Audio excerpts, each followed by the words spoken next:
just saying thank you so much for spending time to take this interview with us, to share with us a little bit about yourself, right?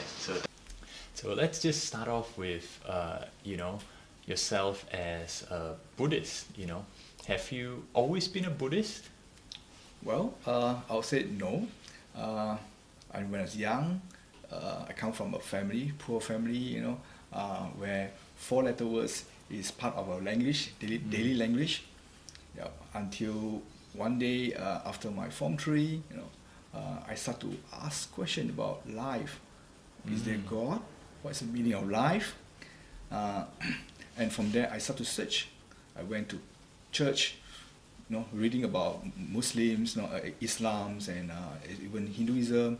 And one day, during the Form 5, I come about Penang Lay Buddhist Society, where they provided a free tuition. Well, so I attended free tuition with a condition that you must attend one Dharma class. Okay. So after attending that class, initially was quite okay until the topic of the law of karma. Wow! From there onwards, it struck me that this is the religion that I'm going to embrace. And from there onwards, I've been attending Dharma talk, going to Mahindrama to learn about, to attend the class, and so on. That feeling like you were searching, like you mentioned, you were searching for what's the meaning of life, of the bigger question. What was this feeling like for you at that point in time?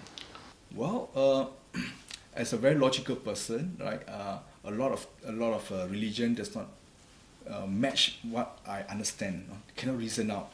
So until the law of karma came about, and whereby it provide me the true understanding why this happening, why the happening is because of the condition. So that was like a little bit enlightenment that I actually come to realize when that was my Form 5 time, and from there onwards I moved on to go and learn more about Dharma. Right. So it was because Buddhism was like a logical explanation for you, and has that been what kept you in Buddhist activities all these years? Okay, it was hard. It took me 3 years. Okay, right. And from a young guy, with that when you are young, you're more angry, and I'm able to manage my anger much better now. I can see a big change in myself. Okay, from the practice. So you need to not only learn but to practice them, and from there onwards, confidence arises. Okay, right. The faith in the Buddha, Dharma, Sangha is there. Well, childhood is kampung style, Penang kampung style. That is my parents give me freedom of whatever I'm doing. Right, there is no religion. That I must go to church or I must go to temple.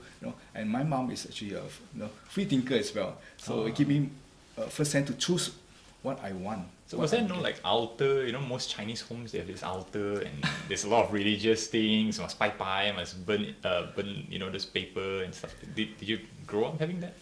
Well, I would say I have to thanks my mom, but she has a very modern thinking.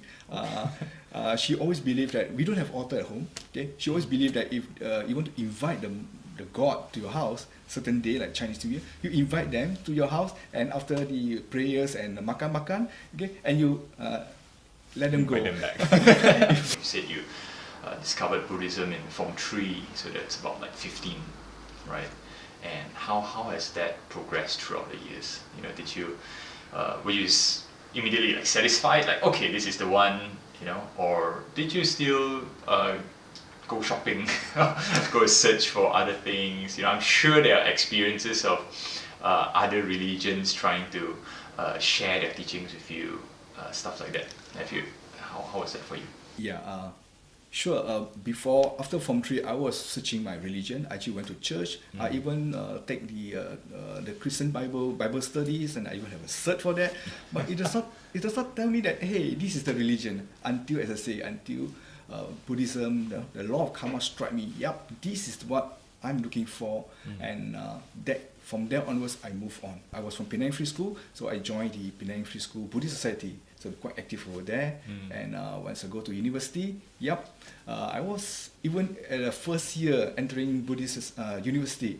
normally you don't have a chance to go into the committee, but they know where I come from and they put me into the committee on the first year, the very first year. Okay, so I serve all the way. I'm happy about that. I believe that when we do something, it have to be meaningful. Right. So a lot of people they could be like Buddhist, like practitioners, or they could be devotees, but not many people choose to serve, especially from a young age like yourself, from university days. So can you share with us what is your motivation to want to serve in committees, since university up until now, being in Buddhist Gen Fellowship and Buddhist societies all these years? I would say there's one keyword that motivates me a lot here is when you understand the teaching of the Buddha, okay, especially when you know that why we are here, okay, why are we here as a human, born as a human being, okay, the potential that we have carried out from the past, okay, we do not want to waste that potential, okay, that potential that we, the good karma that we actually been working very hard, in our past life, and today we are born as a human being here, not only as a human being, but with a human being that can have a mind to reason out things, to discern what is right and what is wrong, okay, and if we were just enjoying this good karma and we do not actually replenish them to create provision for our future, then it will be a fool for all human beings. Okay, and for me, is I actually plan out. I plan my path. Okay, I know I have good karma from the past. That's why I'm born as a human being. I have an opportunity to learn the Dharma and practice the Dharma. Why not? And if you only learn the Dharma and you don't practice them, you are not creating any potential or any provision for your future. So that motivates me to serve. Okay, to serve and continue serving until my last breath. And as I know, you are also a father of 3 children. 4. 4 children, right? And talk to us about that parenting journey in relation to your Buddhism journey, your spiritual journey.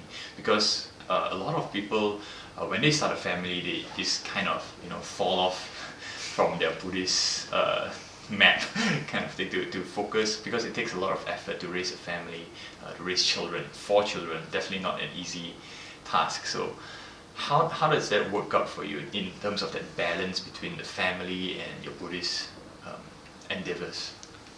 For that, I would like to thank my wife first. Right? Okay, I have a very understanding wife who actually give me the full support. Okay, and I still remember when we are young, the children are young. Like Sunday is not a family day. Okay, Sunday is a religion day. Okay, so that's where with the understanding from my wife, okay, she will take care of the children, and that's where I can continue to serve the community. And my style of upbringing children is different, because I come from a very poor, unfavorable upbringing. I do not want the same thing to apply to my children. So I apply something that is good for them.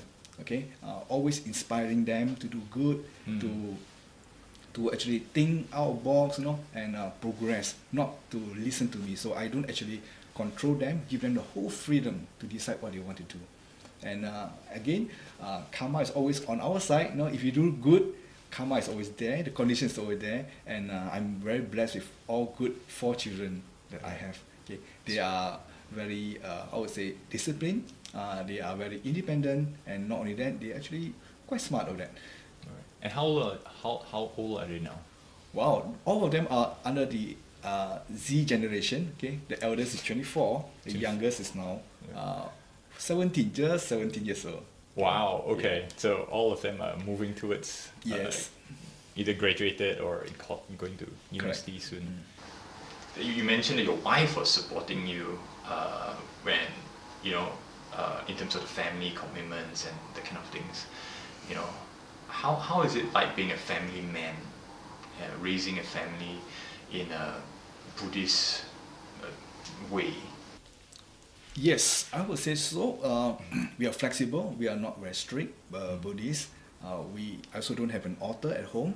Okay, I don't So believe in follow your mom. Yeah, No altar. Okay, yeah. So children are important is a practice. It's a practice. Okay, and their faith in their action, faith in their own action. Okay, that whatever they do good, they will know it will condition good. That is my key teachings to all my children. Okay, if they do bad, then the result will be bad.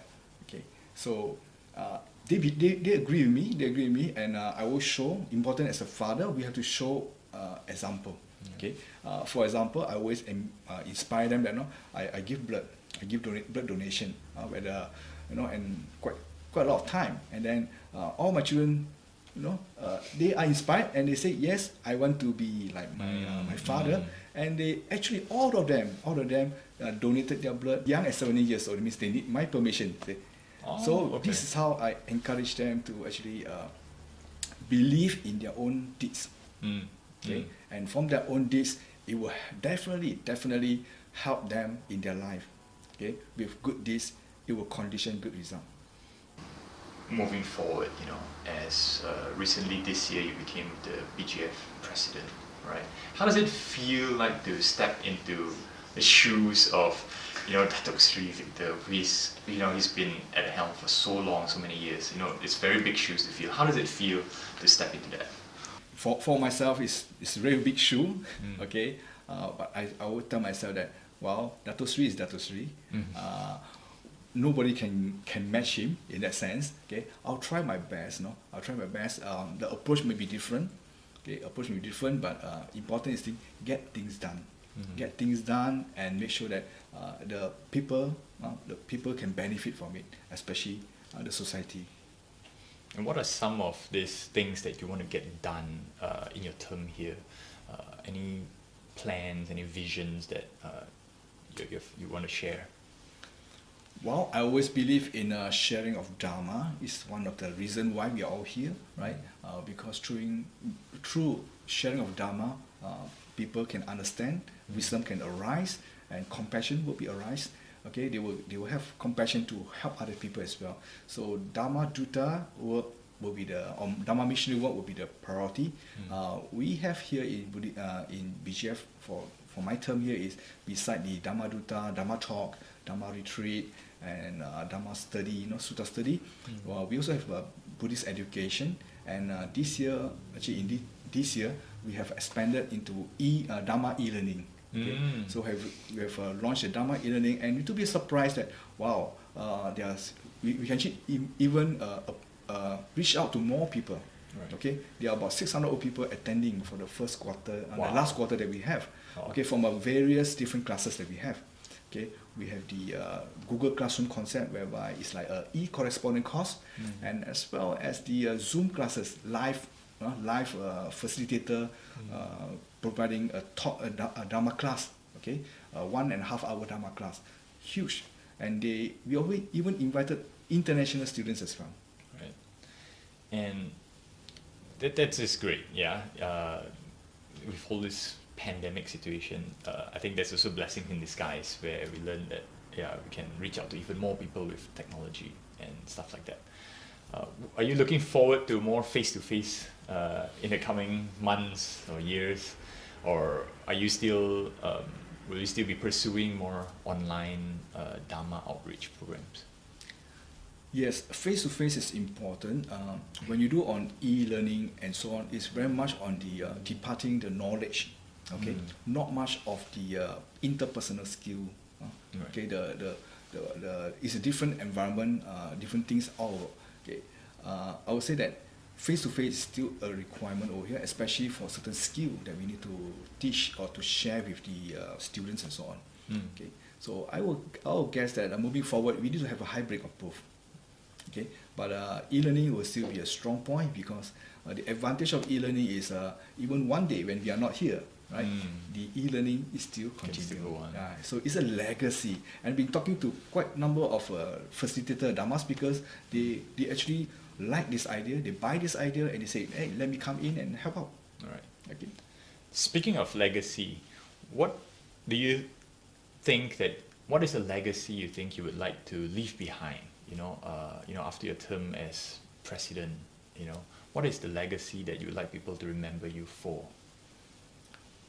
I would not say that what legacy I have, but I wish that through our activities, okay, we are able to inspire, okay, to inspire a lot of people, devotees especially, to come forward and do the Dharma missionary job. Okay. That will be something that I would say that is my aspiration, right? And legacy is not important to me, right? Important is how we impacted, how we changed people's mind, how we actually convince people to come forward to do something good for themselves, something good for the community.